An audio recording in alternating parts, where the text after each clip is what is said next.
Dakika 90 za mchezo zimetamatika zikiwatosha mashabiki wa Simba Sports Club kurudisha furaha yao walioipoteza kwa muda mrefu katika uwanja wao wa Meneja Jenerali Issa Muyo dhidi ya Mbeya City, ambao Mbeya City waliwahi kutoa sare dhidi ya watani wao wa jadi Yanga. Lakini leo Simba Sports Club ameweza kuibuka na ushindi wa mabao matatu na pointi 3. Ni mchezo ulioanza majira ya saa 1 jioni jijini Dar es Salaam. Bao la kwanza lilitoka kwa Elie Mpanzuki Disawala, ndiye aliyekwenda kutoa assist kwa Morris Abraham akatia mkwaju. Hatimaye Simba Sports ndani ya dakika 27 wakaweza kupata goli la kuongoza kipindi cha kwanza, na goli la pili lilitoka kwa mshambuliaji mahiri aliyekuwa Singida Black Stars, ambaye sasa hivi ameajiriwa na Simba Sports Club, si mwingine ni Jonathan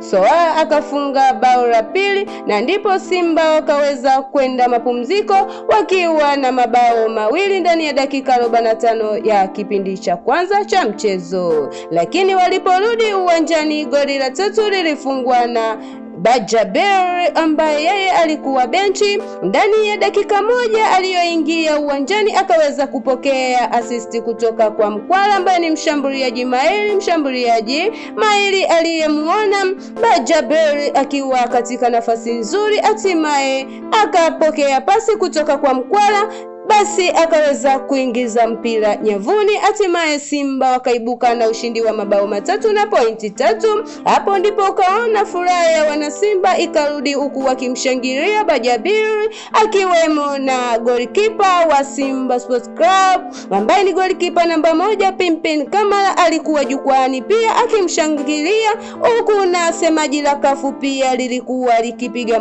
makofi likishangilia. Si mwingine Ahmed Ally alifurahia kumwona Bajaber akirudi uwanjani na hatimaye kupigilia msumari ule wa tatu. Je, Pira Matola au atafutiwe kocha mwingine? Kwako msikilizaji wa HM News, hakika zaidi usisahau kukomenti, kusubscribe, kulike na kushare. Asanteni.